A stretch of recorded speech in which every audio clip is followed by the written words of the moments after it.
If you were to ask me about, say, 2+ years ago, of my opinions on how strong Chomper was, you'd probably get a really bad unfortunately. This is a very understandable opinion. Chomper can only kill one zombie at a time, takes an extremely long time to stop eating a zombie, and is so easily countered in both PvZ1 and PvZ2. It's unreliable, overpriced, and gimmicky. It's never worth considering in a serious deck in either game. Well, you know the title of this video, and just make him as a surprise, but Chomper isn't unreliable. It's not even overpriced either. And while it may be a little gimmicky, it's honestly nowhere near as gimmicky as you would expect. Now, if this is enough to make it go above, honestly it's usable, in most cases, it's definitely enough to rock a Chomper up to a much better position than you would expect. And for the record, I am considering old PvZ2 Chomper. If you don't know, PvZ2 actually buffed Chomper approximately 7 years after it was added to the game. This was after it only being put at $1 in the store, which is also incredibly funny. Just not really relevant. I am considering Chomper's core toolkit here. I'll also be covering both PvZ1 and PvZ2. Sorry PvZ3 fans, your game has been cancelled like 4 different times and I'm not sure you even exist. With all that said, let's start with an important discussion. Battlefield roles. A pea shooter is good at attacking. It's not good at taking zombie hits. Great shocker here, but this is a key part of plans and their functionality. Take, for instance, Cherry Bomb and Potato Mine. Cherry Bomb blows up zombies in a 3x3 area, costs 150 sun, and is instantaneous. Potato Mine will kill all zombies in a small 1x1 area around itself, for 25 sun. Cherry Bomb isn't very good for handling zombies early game, as its recharge is too long, and you waste a lot of sun. Meanwhile, Potato Mine isn't exactly all too good at clearing up hordes of zombies in the mid game. These plants aren't really doing the same job as a result, despite their similarities. That is due to a battlefield role, where Potato Mine is a light early game insta, and Cherry Bomb is a mid game insta. Now with that over-explanation of a simple concept done, I need to explain something about Chomper. You see, a lot of the issues people have with Chomper is that they don't realize what his battlefield roles are. Yeah, that's right, roles. Chomper has some diversity going on here, and is fairly darn unique for it. Let's start with a simple one. Chomper is a remarkable early game support. One that scales pretty decently into the late game. What I mean here is that Chomper can pull his weight hard in the early game of most levels. Its eat time is long, but if you aren't actively damaging the zombies, the waves can take a lot longer. Putting a line of Chompers at column 5 is a pretty reliable way to stall out the early waves very comfortably, and give them time to recharge the Chomps. This is actually pretty solid as far as early games go, too. It gives you very little risk of making waves go too fast, while ensuring that whatever comes, you can deal with it. See, this is a bit of a hidden mechanic, but PvZ1 and PvZ2 hate stacking up zombies one behind each other until later on, so often just one Chomper can hold off a lane for longer than you think.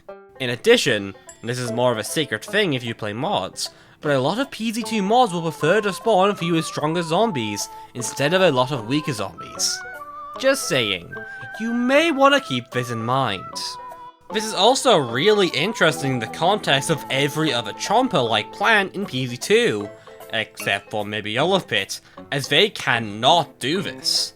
They have much larger range, so their utility during the early game is actually different. That's not to say Chomper really, well, outclasses any, but it shows there is room to justify Chomper regardless, which is honestly worth remembering with all this power creep that happens. Especially considering Chomper's huge buffs in PvZ2. For context, Chomper can eat 2 zombies at a time, and his eating cooldown goes from 30 seconds to 17, a decrease of 40%. That is genuinely huge, and means that Chomper can more than likely survive the entire game quite comfortably. It doesn't take a huge amount to really get value out of him, after all. He's ultimately just a very good plan in Mon PvZ2. Though even in his hold form, it's alright. It's worth noting that Chomper as an early game is extremely cost effective, but also that it can last beyond early game. If you need the support for single targets, it can help support a defense's front line, and it's not that bad if you're running walls in the front either. It's not as good as something like Snapdragon, but you aren't using it for the mid to late game, you're using it for the early game, during which Chomper can deal with pretty much everything, while Snapdragon struggles against tankier foes, and needs a lot more sun to get going. It's worth keeping in mind at any rate. Now that is the first set of roles Chomper has. It has an entirely different battlefield role, a much more niche one, but still a very valuable one in the right hands.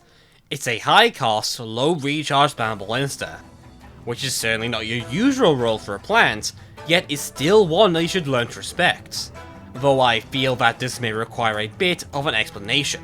Insta plants, short for instant plants, are plants that have an immediate effect and usually die immediately after. These are usually your cherry bombs, your squashes, and your hit mushrooms, stuff like that. Now, Chomper isn't at all like this. Chomper is a lot more permanent. It's meant to stick around to do damage, right? Well, maybe from a developer perspective, sure, but a player needn't care about all that stuff. After all, we need to focus on tryouting the game. So, Chomper's unique traits mean that it has a very strong attack, one it normally uses once every 30 or 42 seconds, depending on the game. It also starts being able to use this attack after, at most, only 2 seconds. So using this thing solely for this attack is absolutely viable, if not even strong. This is where Chomper's most powerful trait comes in, the recharge, which stays at 5 seconds, the fastest plants can recharge in 99% of all cases. I'm sure some random arena plant has free recharge or something random like that. Either way, this is crucial to understand, as this is one of the best ways to directly convert sun into damage when using non-Magni strats. It may not be optimal for sun cost, but it's honestly still not terrible. There's enough potential value in it, at least, for it to be at least a solid idea. This also comes with the benefit that you get to keep Chomper afterwards, sometimes. While it's not necessarily the point, having extra attacks if they survive the ordeal is honestly not a terrible trait, and has far more utility than you'd think. After all, the ability to very quickly snipe out a buckethead for AoE plants is absolutely not a bad trait to have, and being able to get more value out of it after can be really solid. You can consider this just another dimension to using Chomper, if you so wish. This is especially relevant in PZ1, where Chomper is one of the better plants in a speedrun just due to this ability to deal damage based on your sun.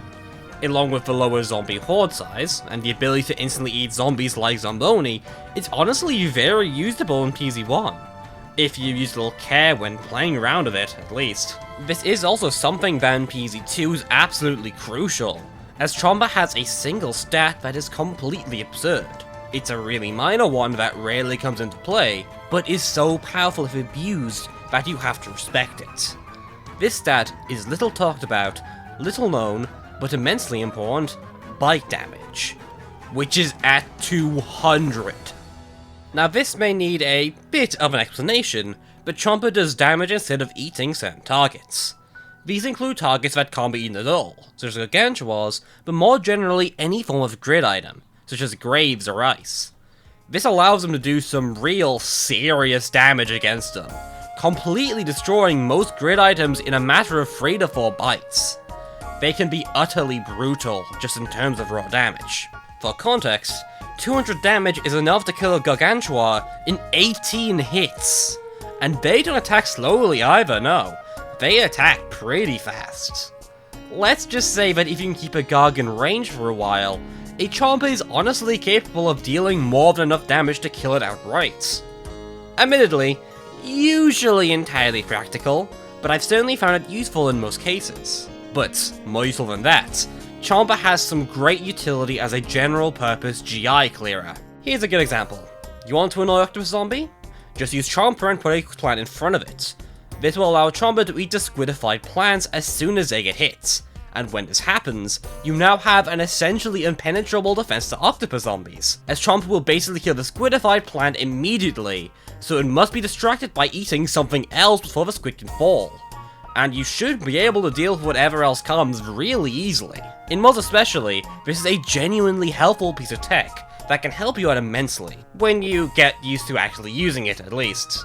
This also gives Chomper something to do during Big Wave Beach.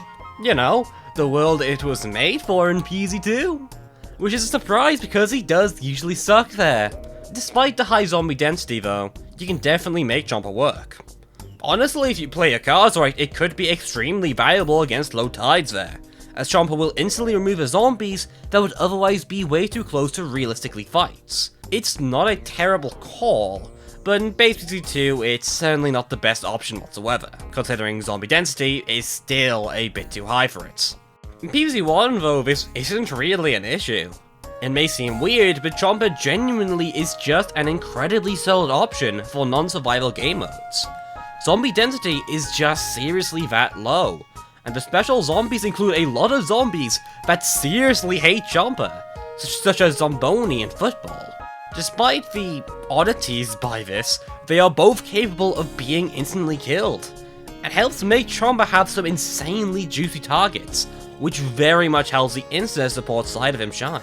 I will say that, despite all this, Chomper is really only about average in PZ2. Don't get me wrong though, I think Chomper is much stronger than some people give him credit for, but that's because most people consider Chomper very underpowered in some form or another, which I don't think he really is. Honestly, post-buff in PZ2 is actually really strong, and definitely in the upper half of premium plans. Though admittedly that's not saying all too much, as by this point very few are actually any good. Still, Chomper certainly is. The issue is that otherwise Chomper just relies way too hard on having a solid role to work with, and in PZ2 especially, this role can be questionable. Even in mods, Chomper is pretty often seen as being more than a little weaker than he could be, though at least in there he tends to be a little stronger, due to small buffs and a lowered horde density. In something like Ecclese, Chomper goes from being a solid early game to a great one, and even in AltverZ where Chomper receives, functionally, a nerf from vanilla is still a really solid plan for what you want it for. I suppose what I'm trying to say here is that Chomper isn't garbage. It has a job, and a niche, albeit one that's not immediately obvious. And honestly, that has made me like the plan more in recent times. I am always fond of more unique plants, which can do simple things in a way that makes them more interesting. And Chomper to me has grown to be a staple of that kind of design. But regardless, what's really important is that Chomper might be better than you think. And if you were replaying PZ1 or playing a PZ2 mod, I strongly recommend giving this guy a shot. You never know, he might be better than you remember. Anyways, I'll be off. I have to work on a longer video again because I've had way too many days off recently due to life reasons. This has been Creeps, and have a good one.